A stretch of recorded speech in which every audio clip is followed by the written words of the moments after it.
নমস্কার বন্ধুরা, মিঠি কিচেনে আপনাদের স্বাগত জানাই। আজকে আমি একটি নিরামিষ পনির রেসিপি করে দেখাবো। তার জন্য আমি নিয়ে নিয়েছি 250 গ্রাম মতো পনির, টুকরো করে নিয়ে নিয়েছি। এবার এর জন্য একটু মশলা তৈরি করে নেব। এখানে আমি একটা মশলা তৈরি করে নিচ্ছি।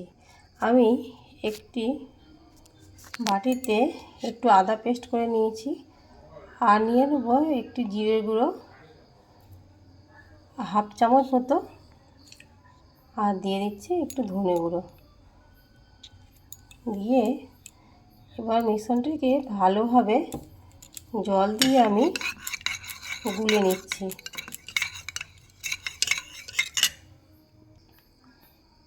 অন্যদিকে একটি মিক্সিং জারে আমি কাজু বাদাম আর একটু পোস্ত আগে থেকে ভিজিয়ে রেখেছিলাম পেস্ট করার জন্য, আর দিয়ে দিলাম দুটো কাঁচা লঙ্কা। এবার ভালোভাবে এটা আমি পেস্ট করে নেব। তাহলে বন্ধুরা আসুন রান্নাটি শুরু করা যাক। আমি এখানে 2 চামচ মতো সাদা তেল কড়াইতে দিয়েছি, তেলটা গরম হয়ে গেছে। এবার টুকরো করা পনিরগুলো আমি হালকা করে ভেজে নেব, খুব বেশি ভাজবো না, হালকা করে একটু উল্টে পাল্টে দিয়ে ভেজে নেব। এখানে আমি পনিরগুলো হালকা করে ভেজে তুলে নিয়েছি। এবার ওই তেলে আমি গোটা জিরে ফোড়ন দিচ্ছি। জিরেটা ভালো করে একটু নাড়াচাড়া করে নিচ্ছি। জিরেটা একটু খুব নাড়াচাড়া করে নিয়ে এবার সে আগে থেকে গুলে রাখা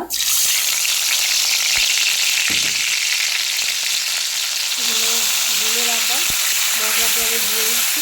একটু ভালো করে নাড়াচাড়া করে নেব। মশলাটি আমি ভালোভাবে কষিয়ে নিয়েছি। এই অবস্থায় আমি একটু টমেটো কুচি দিয়ে দিচ্ছি, দিয়ে আর একটু ভালোভাবে নাড়িয়ে নিচ্ছি। এবার একটু নুন দিয়ে দেবো, এবার একটু পরিমাণ মতো নুন দিয়ে দিচ্ছি। দিয়ে টমেটোটা আমি ভালোভাবে কষিয়ে নিচ্ছি। এবারে একটু চিনি দিয়ে দিচ্ছি। নিরামিষ তরকারিতে একটু মিষ্টি মিষ্টি হলে খেতে বেশ ভালোই লাগে। দিয়ে আমি ভালোভাবে মশলাটা কষিয়ে নিচ্ছি, আর টমেটোটাও এখানে বেশ ভালোভাবে সিদ্ধ হয়ে এসছে। এবার আমি মিক্সার গ্রাইন্ডারে যে মশলাটি আমি পেস্ট করে রেখেছিলাম কাজু বাদাম পোস্ত, সেটা আমি দিয়ে দেবো। এখানে আমি একটু কাশ্মীরি রেড চিলি পাউডার দিয়ে দিচ্ছি কালারের জন্য। দিয়ে ভালো করে আমি একটু নাড়াচাড়া করে দিচ্ছি। এবারে আমি যে পেস্টটা করে রেখেছিলাম সেই পেস্ট আমি দিয়ে দিচ্ছি। দিয়ে ভালোভাবে একটু কষিয়ে নিচ্ছি। তো বন্ধুরা দেখতেই পাচ্ছেন, এটা আমি ভালোভাবে মশলাটাকে কষিয়ে নিচ্ছি।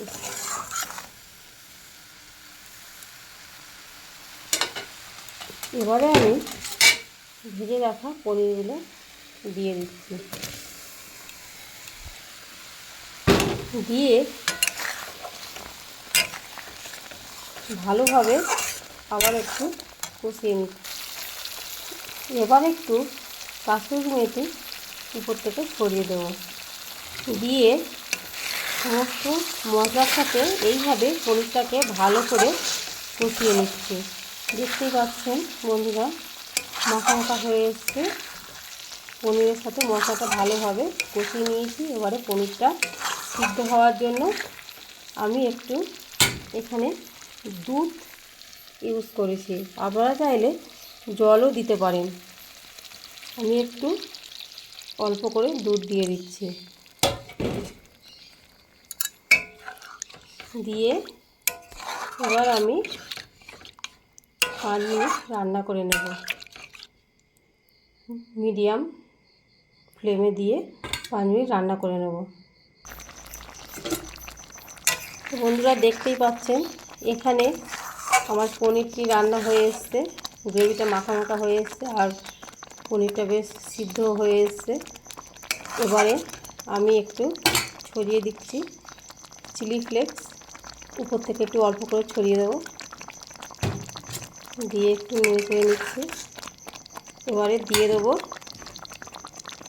একটু ধনে পাতা কুচি, এবারে দিয়ে দিচ্ছি উপর থেকে একটু ঘি ছড়িয়ে, দিয়ে আমি এবার নামিয়ে নেব। তো বন্ধুরা দেখতেই পাচ্ছেন রান্নাটি পুরোপুরি রেডি হয়ে গেছে। আমি একটি পাত্রে নামিয়ে নিচ্ছি। তো বন্ধুরা আমার রান্নাটি পুরোপুরি রেডি হয়ে গেছে। আমি এবার সার্ভিং বলে নামিয়ে নিয়েছি। আপনারা যদি ফেসবুক থেকে এটি দেখে থাকেন তাহলে প্লিজ আমার পেজটিকে আপনারা ফলো করবেন, আর যদি ইউটিউব থেকে দেখে থাকেন তাহলে আপনারা লাইক, সাবস্ক্রাইব, কমেন্ট করবেন। আর আপনাদের কাছে অনুরোধ রইল প্লিজ আপনারা লাইক, কমেন্ট করবেন আর আমাকে আরও এগিয়ে নিয়ে যাবেন, নতুন নতুন রেসিপি পেতে সাহায্য করবেন।